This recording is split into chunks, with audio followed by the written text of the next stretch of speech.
गाउँ खाने कथा। एउटा हात्ती दुलोभित्र पस्छ तर उसको पुच्छर बाहिरै बस्छ। के हो?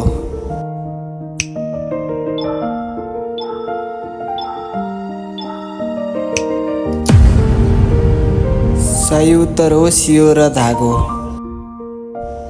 दिउँसोभर सँगै हिँड्छ, रात परेको बेला हराउँछ। के हो?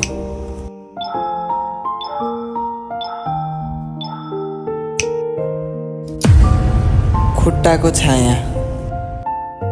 काट्दा रगत नआउने, ताछ्दा बोक्रा नहुने। के हो?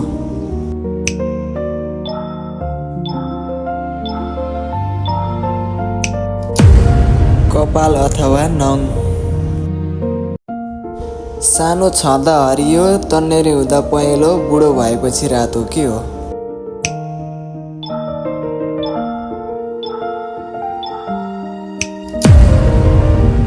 खुर्सानी।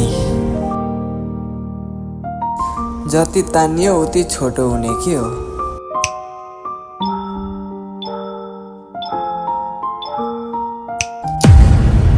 चुरोट अथवा बिडी।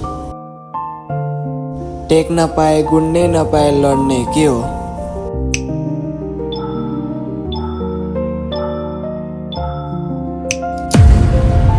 साइकल।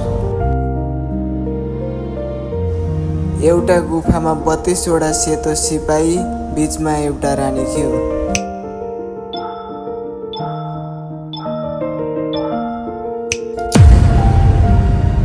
दाँत र जिब्रो।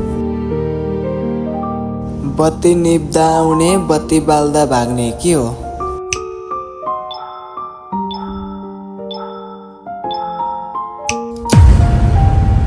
अँध्यारो। आकाशको फल, आँखा तरी बल, मुखमा हाल्दा स्वाद नचल। के हो?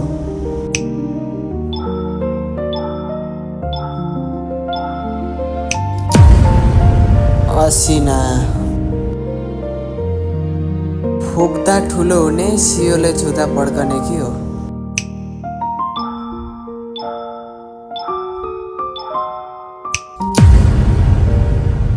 बेलुन।